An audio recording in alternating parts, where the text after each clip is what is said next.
Hey everybody, this is Sparklestorm, and thank you so much for joining me. Welcome back to the 7-Continent Zoo, where you can travel the world without leaving the country. Today we're adding another African animal to the zoo, the Nile Monitor. And the habitat is going in this little space just on the right when you first enter the Africa section. I'm starting with terraforming because I want to have a river that runs around the perimeter of the habitat with an island in the middle. And then I want the viewing area to extend out over the river and over the island and give the guests the impression of standing in the middle of the habitat. So far, so good. The terraforming is working, the water's working. So next I put in a barrier, and at this point I don't have an idea of what I want this to look like, so this is just a placeholder for now. Then I immediately realized that I didn't leave any room for a hard shelter or even for the keeper to enter and walk around the habitat, so I need to move the barrier and make the island a bit smaller. So once I get that set up with some land inside the barrier, I decide that I no longer want a river around the entire habitat and that it might look better with land in the background instead. So I completely changed the entire layout of the habitat. And this is how my builds often go. And it's why it takes me hours and hours to actually finish a build. Now onto the viewing area, which is still something I want to have jutting out over the habitat, but I just need to say that this tiny habitat almost drove me over the edge. I don't know how one day I can complete an enormous mixed species African savanna habitat and everything is sunshine and roses, and then the next day I can't seem to make anything work and I just want to scream.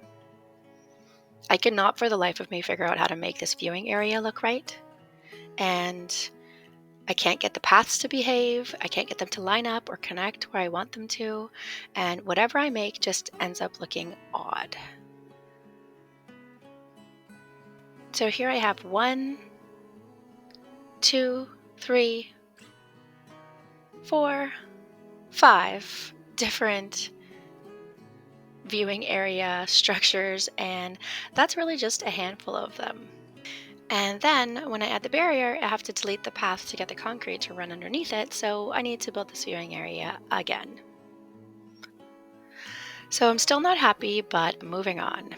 I throw in some staff buildings, and this is not really a focus in the zoo. They are going to be mostly hidden with greenery anyway, so then I get started on the hard shelter. I really do like these log walls, and I think they really suit this area of the zoo. I'm going to build just a simple shelter to count towards the animal's hard shelter requirements, so nothing fancy. Then for the roof, I am using the bamboo panels. I cover the entire thing with flat pieces, and then I decide that it would look better peaked, so I go back and replace it all. Seems to be the theme of this build. Lastly, I add a log piece for the roof ridge, and the building is done. You can see here that I have deleted the viewing area platform once again, and I just have the path jutting out over the water right now. I actually do work on this quite a bit more off camera, and in the end, funny enough, I am really happy with how it looks, so you're going to see that in the tour later on. I'm using tropical rocks along the shoreline and just sinking some into the water to create a bit of a step for the monitors. This bank is pretty steep, so I just want to make sure that they can get in and out of the water easily. For the plants, I am using reeds and eelgrass in the water, and then elephant grass, lots of bird nest ferns, drin grass, and a few century plants.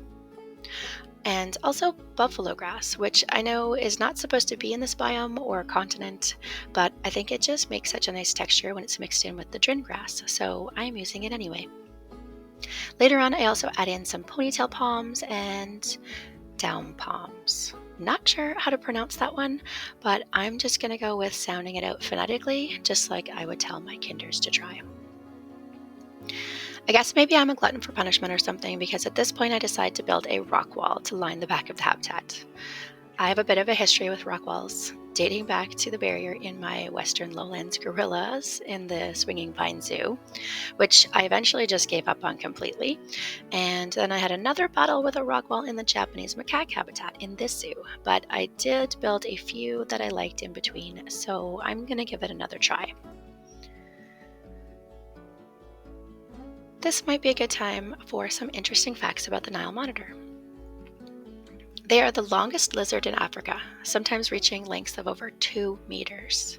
They use their long tail as a counterweight for balancing, an oar to propel them in the water, and a whip for defense against threats. Some sources say that they can hold their breath underwater for 15 to 30 minutes, but others say they can hold their breath for up to an hour underwater. I don't know which is accurate, but either way, it is an incredible animal feature, and I'm sure it's super helpful for hiding from predators and for sneaking up on prey. And speaking of prey, the Nile Monitor is not a picky eater at all, and it will eat anything it can catch or find, including fish, snails, frogs, turtles, small lizards and crocodiles, snakes, birds, eggs, small mammals, insects, and even carrion. The Nile Monitor is listed as least concern. However, their numbers are declining in some areas due to poaching and habitat loss. That being said, there are breeding populations of this lizard in Florida where they are considered an invasive species and potentially threaten some of the native animals. We are almost done our rock wall here, just trying to put in a few more pieces to just make it look more natural. I think in the end, it really doesn't necessarily look natural, but I do like the way that it looks. All right, so here we are at the Africa and the Americas section of the zoo. And when we enter our pathway here, we've got our Nile Monitor habitat on the right. First thing we're going to see is our sign, which is going to carry through for all of our Africa habitats. And if you missed this in the African watering hole, I'll just show you what it is made of. A few different African decor pieces. We've got the Africa shop fascia, some African columns, the Africa editable sign in the background here, which is what I started with, and I just built up from there. A few pieces of log to fill in, and we've got some hardware up here and some African brackets with some log poles in the back to support it, and also we just have a thatch roof ridge just to extend that grass down to the ground. So I've got the pathway. What I ended up doing with this viewing platform is, instead of trying to create a platform that jutted out over the habitat where our guests went on and then had to come back out, which was actually creating a bit of a congestion point anyway, I created a pathway that juts off of the main path and then reattaches over here. So, and then I just covered it with some more of those, just in keeping with the same theme as the hard shelter, some logs and bamboo panels for the roof. So here's the rock wall. I just ended up taking the piece that I created and duplicating it across to create the rock wall that covers the entire back of the habitat. And I really like the way that it ended up looking. So here are these ponytail palms, and these down here we've got the down palms that I was talking about adding, that I added afterwards as well. A few more of those bird's nest ferns attached to the side of the rock wall as well, and I think it just really finishes it off. So I am pretty happy with the way that that looks in the end. So in our habitat we have this river that runs underneath the viewing platform, but it does run all the way around and still gives kind of a feel of a river running all the way around the habitat. So I still like the way that that ended up looking. And over here we've got some of our Nile monitors. So we have a little baby here. And I didn't really need to make the rock steps, I guess. They can just climb right out, even when it is really steep right here at the bank. But I like the way that they look anyway, so I do have some more of them over here. Just a variety of rocks, tropical rocks kind of sunk into the water to create this stepping pathway out of the water. We've got just some bedding inside. Their shelter is super simple. I'm not sure like that this could be actually how it would be set up. I imagine there would have to be some kind of division between where the keeper came in and the lizards. You couldn't just walk right into where the lizards were, for various reasons. Obviously, the lizards could easily escape. But here we go, we've got an adult and a baby. We have 2 adults in here and 3 babies. So let's see if we can find the other ones.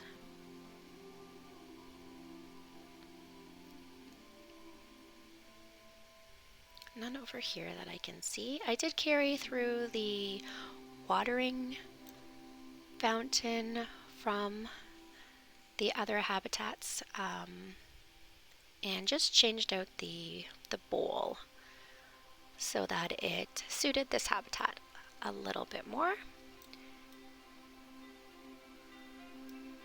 Let's see if we can find the other babies.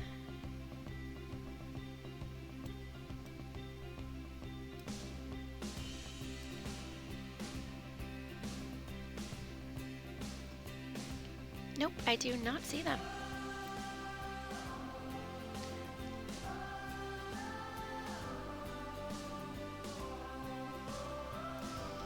Okay, perhaps they are inside. Yep, there they are. So inside our shelter, we have 1, 2, 3 babies. Oh, do we actually have 4 babies? Oh, we do. So we have 1, 2 adults and 1, 2, oh my goodness, 3, 4, 5 babies. So that's 2 more than the last time that I checked.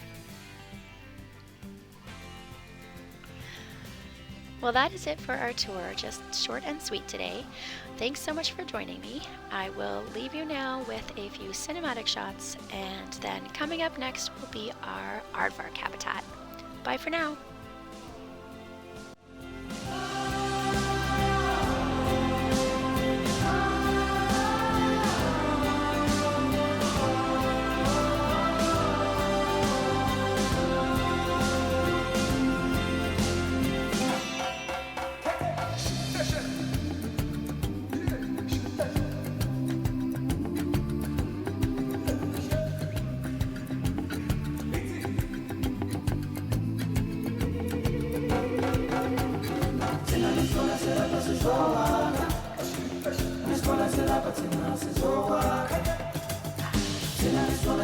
This